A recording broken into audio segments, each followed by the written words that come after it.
water on the floor, moving the bucket fish, and chocolate mollies.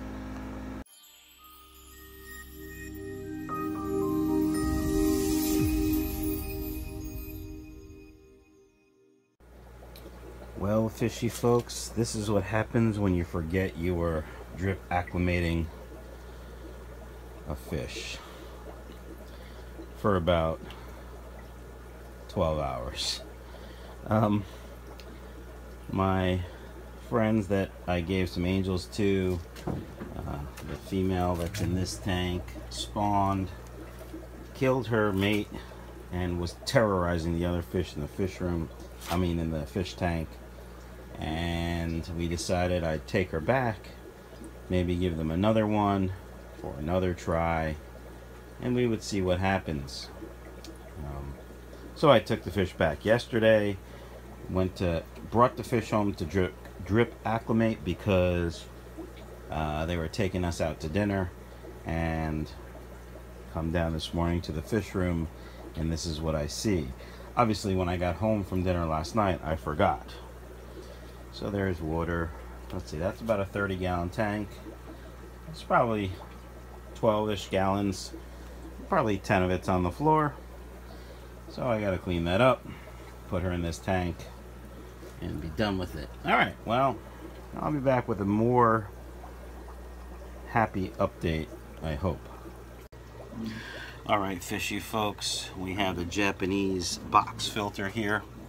You can see there's very low flow coming out, not too many bubbles. I have a feeling it's clogged with debris, and that's what we're going to check in this update of the Japanese sponge filter. So you're going to come with me on this journey as I do it essentially live, but filming it. That's kind of how I do all my stuff. Look at all that. Oh, that's what the problem was. Completely clogged. So let's take it out and figure out how to clean it, shall we?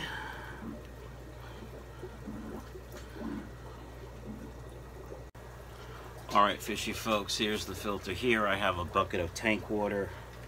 It's from another tank. I just did a quick gravel vac, not gravel vac, but essentially a gravel vac because there's no gravel, it's bare bottom, but you know what I mean.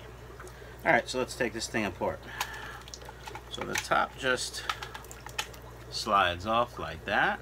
Put that up there. The carbon insert, which apparently I had upside down the first time. There's a snail in there. Hitching a ride, see if you can see that. Here's the actual filter. And then the rocks on the bottom. But I suspect it was just debris in the tank. Because there's really, obviously there's nothing stuck to this because there's no more vacuum or suction. Yeah.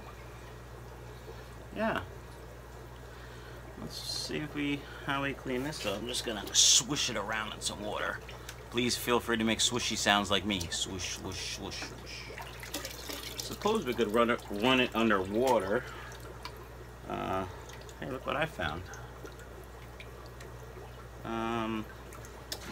Suppose we could run it underwater to clean it out, but that would, unless it was dechlorinated water, that would kill all the beneficial bacteria. And if you're using this as the only filter in your tank, that could be a problem. So we're not going to do that. We're going to put it back together.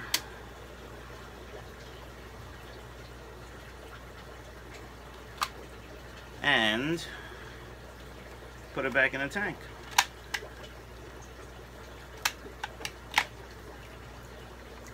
I gotta be honest, this plastic seems kind of fragile.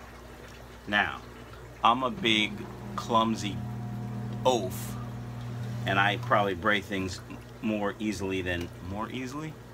easier than other folks, perhaps, but I didn't break anything this time, so. Alright, let's put her back in the tank, shall we? Alright, fishy folks, before we put the filter back in the tank, we're just going to clean some of this detritus up with my handy dandy siphon here. I could put this right into the drain that's right there in front of the tank, but that would have been actually thinking and planning ahead, and I didn't do that. I just have it going into a 5-gallon bucket. And there we go. Done. Now, throw that on the ground. Don't do that at home. Here's a suction cup I have to give to my friend who has that FX3 fluval canister filter. I can't remember what kind. So, let's put this back and see if it works. That would be pretty cool, huh?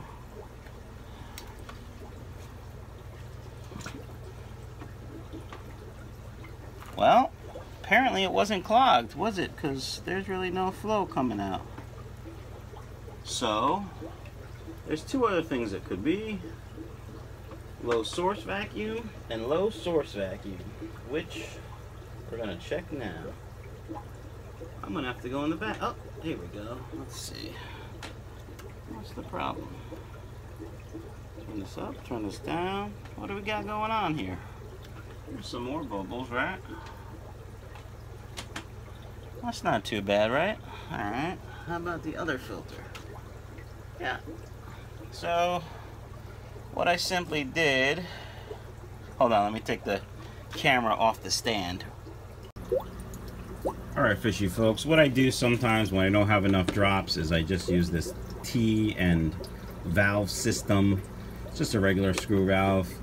You control the flow to one airline, and that controls the flow to both. Obviously, if I open this up, more air will flow this way than this way. You always put it on the shorter run.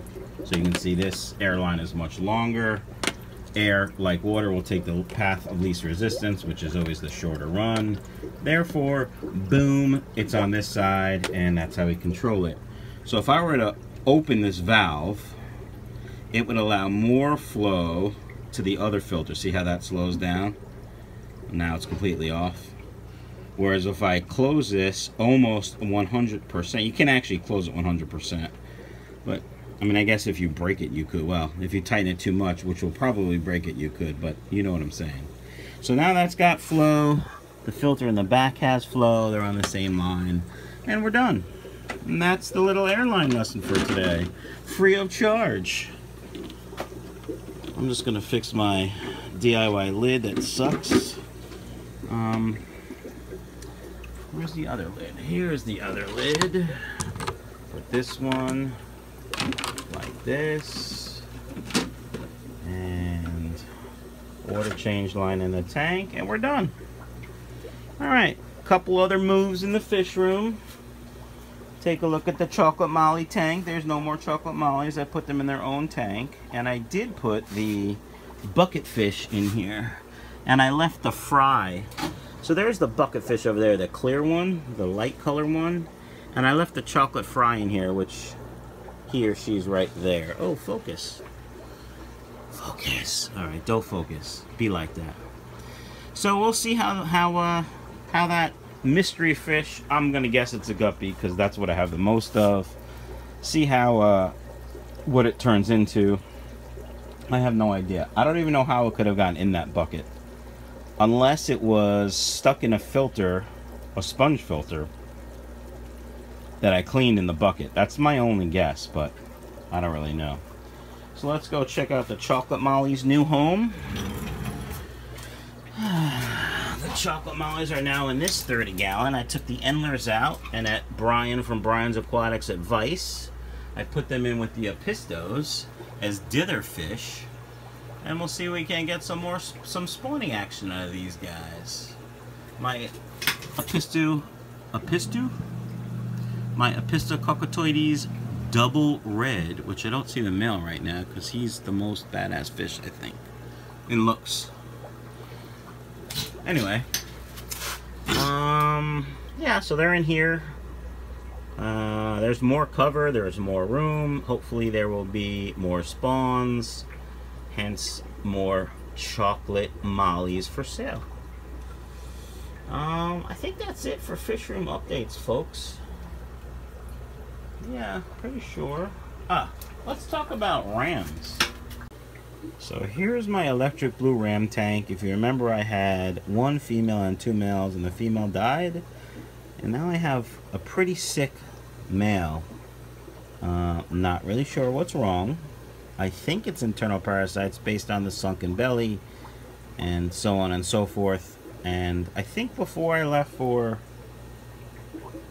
one of either Japan or camping, I treated with levamisole, just one dose. I didn't do the second dose, so I think what I'm gonna do is, I don't know, because there's two males, I may take everything out of the tank. I mean, I guess I should leave some hiding spots, but Ryan from Papa Rhino's Aquatics suggested going bare bottom. They like clean water. I mean, they get 20% water change daily. The temp had dropped considerably. I've always had this tank warmer. Currently it's at 83. I think it was in the 70s, in the mid 70s when I got back from vacation. I don't know what happened.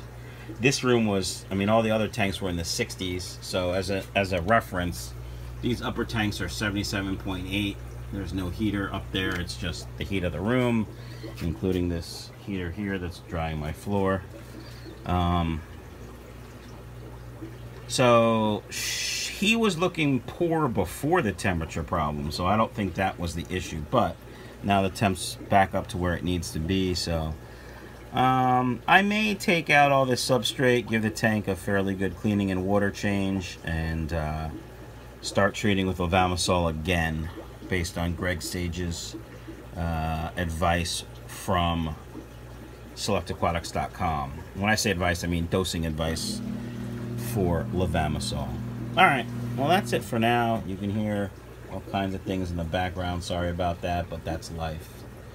Once again, any questions, please email me at michaelsfishroom@gmail.com.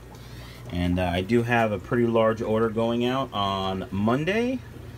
If you want to order, today is your last day to get that order in and pay for Monday's shipment. And yeah, that'll be that if you want something, so let me know. Email me, I'll send you a stock list. We'll talk about shipping and pricing and all that other good stuff, and that'll be that. So I'm going to leave you now just looking at some Japanese blue guppies because they are stellar. Double swords, single swords, some no swords, but pretty nice fish. Everyone have a great Sunday fun day.